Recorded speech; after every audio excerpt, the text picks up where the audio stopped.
اگر حکمران شریعت کے خلاف حکم دے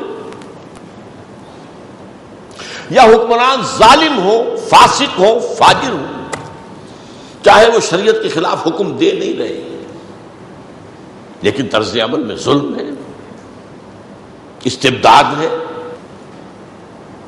طرز عمل کے اندر جو ہے اور اپنی ذات میں فسق و فجور ہے، ظاہر بات ہے کہ عمراء کا فسق و فجور جو ہے اس کے تو اثرات عوام تک پہنچیں گے۔ الناس علی دین ملوکہم، یہ پرانی کہاوت ہے، لوگ اپنے بادشاہوں کے انداز اختیار کر لیتے ہیں، پیروی کرتے ہیں، آج بھی یہ بات ہے، اپنے لیڈروں کے نقش قدم پر لوگ چلتے ہیں، اور لیڈر کا فسق و فجور کروڑوں کے لیے جواز بن جاتا ہے فسق و فجور کا۔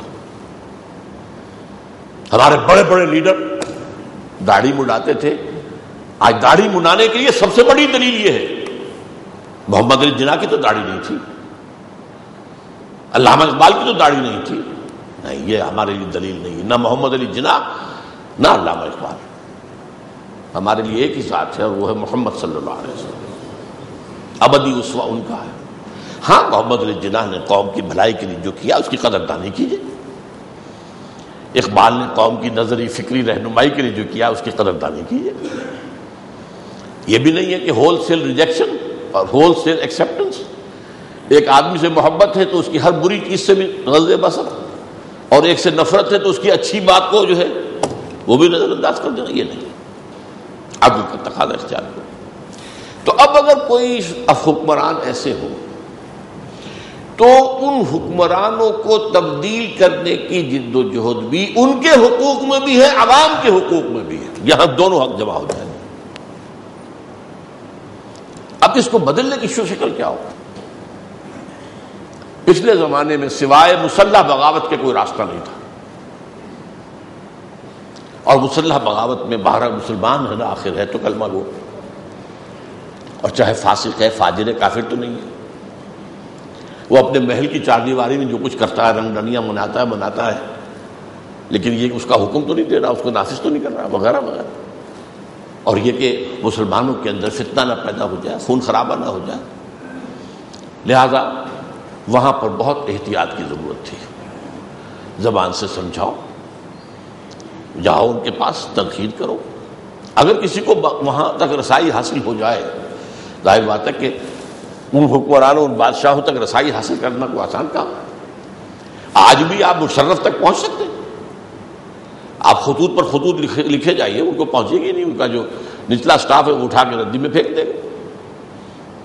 تو بہت کرم کریں گے تو آپ کو ایکنالجمنٹ دے دیں گے۔ میں نے ایک خط لکھا تھا بڑا طویل 1982 میں جنرل ضیاء الحق کو، مجھے ایکنالجمنٹ تو مل گئی تھی لیکن اس کے بعد کوئی جواب نہیں، تو اس نہیں، بلکہ مجھے مغالطہ لگا، ایکنالجمنٹ ڈیو کے ساتھ میں نے بھیجا تھا، وہ اس کی واپس مجھے رسید جو آتی ہے ایکنالجمنٹ ڈیو کی، وہ تو آگے دستخط نہیں تھا کسی کے اس نے کہ ہم نے رسول کی ہے۔ بہرحال اس صورت میں معاملہ جو تھا وہ مختلف تھا، اسی لیے آپ اس سے سنتے ہیں فلاں خلیفہ ہارون رشید فلاں صاحب نے نصیحت کی، اس کی آنکھوں میں آنسو آ گئے، ٹھیک ہے، یہ ہوتا تھا۔ آخر ہر انسان جو ہے اس کے اندر ایک جذبہ بھی ہوتا ہے، خلوص اور اخلاص کے ساتھ نصیحت کرنے والوں کی قدر بھی ہو جاتی ہے، لیکن وہی ہارون رشید اگر کسی وقت مزاج شاہانہ جو ہے اس کا کوئی اور رنگ ہے تو اسی وقت جلاد کو حکم دے گا، گردن اڑا دے گا۔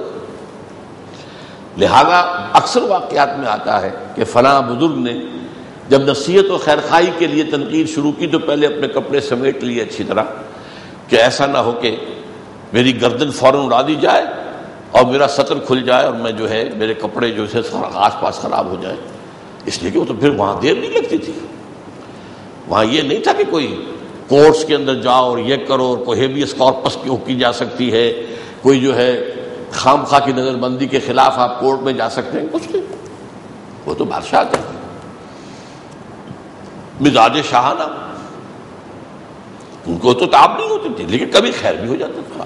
ایسے بھی لوگ تھے جو بھلی بات سنتے تھے اور بھلی بات کہنے والوں کی قدر بھی کرتے تھے، لیکن یہ سب ان پر ڈپینڈ کرتا تھا، یہ ان کا سبجیکٹو معاملہ تھا، کوئی نظام نہیں تھا۔ آج کی دنیا میں خوش قسمتی سے وہ نظام جو برا نظام تھا اس میں ایک اچھائی کا پہلو ہے۔ اس لیے کہ یہ میں نے کئی مرتبہ بیان کیا ہے کہ دنیا میں شر محض کا وجود ہی نہیں ہے. بڑے سے بڑے شر میں بھی کوئی نہ کوئی پہلو خیر کا موجود ہوتا ہے، ورنہ شر کھڑا ہی نہیں ہو سکتا. جیسے آپ کو معلوم ہے آکاش بیل جو درخت کے اوپر چڑھ جاتی ہے، اس کے اوپر چڑھنے کا خود کوئی امکان نہیں ہے، وہ تو درخت کے اوپر چڑھے گی. اسی طرح حق اور خیر کا کوئی ایک شمع لے کر ہی باطل اس کے اوپر اپنی دکان سجا سکتا ہے. محض شر دنیا میں نہیں ہو، کوئی نہیں. تو جدید نظام میں بھی خوبیاں بھی ہیں. اب وہ خوبی کیا ہے جس کو آج آپ کہتے ہیں rights of self expression, rights of expression, rights of organisation. آپ بات کہنے میں آزاد کہیں، آزاد پریس اسے پھیلائے بھی چاہے. یہ جو ہے آج کے نظام میں یہ خوبی ہے، ماننا چاہیے. جیسا کہ ہم دیکھتے ہیں کہ ابھی میں نے ذکر کیا تھا ایک انتخاب ہوا ہے، ایک صاحب آرام سے واک آؤٹ کر جاتے ہیں وائٹ ہاؤس سے، دوسرے داخل ہو جاتے ہیں. یہ جو ٹرانسفر آف پاور ہوتا ہے یہ اس دنیا کے اندر واقعتاً بہت بڑی اچیومنٹ ہے، بہت بڑی اچیومنٹ ہے. پولیٹیکل نظام کے اعتبار سے جو ہے اس میں کوئی شک نہیں ہے کہ دنیا نے اس جدید تہذیب میں بہت ترقی ہوئی. گورننس کے طریقے، انسٹیٹیوشنز آف دی اسٹیٹ، ان کی علیحدہ علیحدہ آئیڈینٹیفیکیشن، ان کے اپنے اپنے حدود کار، یہ ہوا. تو جیسے اللہ کے فضل سے ہمارے ہاں چاہے وہ لولی لنگڑی ٹوٹی پھوٹی جمہوریت ہے، لیکن ہمیں بات کہنے کا حق تو حاصل ہے نا. یہ دوسری بات ہے کہ میری بات کو اخبار اہمیت نہیں دیں گے، کوئی سیاسی لیڈر کی چھوٹی سی باتوں سے اہمیت دے دیں گے، اسے بیان کر دیں گے. یہ تو ان کا معاملہ ہے، حکومت کی طرف سے پابندی نہیں ہے. یا کبھی کبھی لگاتے بھی ہیں پابندیاں، وہ سینسر بھی لگاتے ہیں، عام حالات میں نہیں. تو یہ جو ہے expression, freedom of expression and freedom of organisation and association, یہ عہد حاضر کے دو عمدہ چیزوں میں سے. ان کے تحت کیا ہو سکتا ہے کہ آپ ایک پرامن طریقے سے لوگوں کو ظالم بادشاہوں، ظالم حکمرانوں سے، فاسق و فاجر حکمرانوں سے نجات دلا سکتے. اس اعتبار سے یہ میں نے آپ کے سامنے 5واں حق رکھا ہے، نصح و خیر خواہی کا تقاضا. اور یہ نصح و خیر خواہی اس حکمرانوں کی بھی ہے اور عوام کی بھی ہے. اس لیے میں نے کہا تھا کہ یہاں دونوں چیزیں جمع ہو گئی. عوام کو ان کو ظلم اور استبداد سے نجات دلانا، اور معاشرے کو ان کے فسق و فجور کے اثرات سے بچانا. اس کے لیے یہ نہیں کہ حب اقتدار میں آپ میدان میں آئے. یہاں معاملہ سارا جو ہے، پہلی حدیث جو ہم نے پڑھی تھی وہ یاد ہوگا، انما الاعمال بالنیات. اعمال کا دار و مدار نیتوں پر ہے. یہ نہیں کہ تم ہٹو میں آؤں گا، میں بناؤں گا، میں چلاؤں گا. نہیں، ہمیں بھائی دین چاہیے، ہمیں اسلام چاہیے، ہمیں شریعت چاہیے، حکومت نہیں چاہیے. جیسے کہ بعض لوگ کہتے بھی ہیں ایک دوسرے کے لیے، مختلف جماعتیں، کہ فلاں جو ہے انہیں اسلام نہیں چاہیے، اسلام آباد چاہیے. اور اس میں کوئی شک نہیں کہ آج کل کی جو ہماری پالیٹکس ہے اس کا مین معاملہ یہی ہے، پاور پالیٹکس. اس کو کہتے ہی ہے پاور پالیٹکس. تو میں نے وہ بات آپ سے جو عرض کی وہ یہ ہے کہ پرامن طریقے پر ظالم، مستبد، فاسق اور فاجر حکمرانوں سے نجات حاصل کرنے کا جو آج کا ایک طریقہ جو ہے، جو کہ آج معروف ہے اور ہمیں اس کا ملا ہوا، یہ سعودی عرب میں نہیں ہے. وہاں آپ جماعت بنا ہی نہیں سکتے. یونائٹڈ ایمریٹس میں نہیں ہے، کوئی جماعت نہیں بنا سکتے.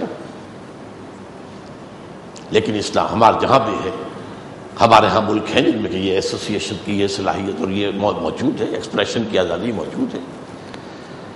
چنانچہ انڈونیشیا میں بھی ہے، ملیشیا میں بھی ہے، بنگلہ دیش میں ہے، پاکستان میں ہے اللہ کے فضل و کرم سے، ترکی میں ہے. اگرچہ وہ انتہائی سیکولر ملک ہے لیکن یہ پہلو تو ان کے ہاں موجود ہے. تو یہ جو ہے ائمہ کے حقوق میں نے گنوائے، اطاعت فی المعروف، عدم تنازع. یہ نہیں کہ تم ہٹو، تم سے چھین کر اقتدار ہم لیں گے. یہ تنازع کا لفظ جو آتا ہے عربی میں در حقیقت چھینا جھپٹی کے لیے آتا ہے. اور نزع کہتے ہیں کھینچنے کو، تنازع وہ کھینچ رہا تم کھینچ رہے ہو. جو ٹگ آف وار کہلاتی تھی، جو رسہ کشی، کہ ادھر سے ایک ٹیم کھینچ رہی ہے، ادھر سے دوسری ٹیم کھینچ رہی ہے، اب کون سی کھینچ کر لے جائے گی وہ جیت جائے گی۔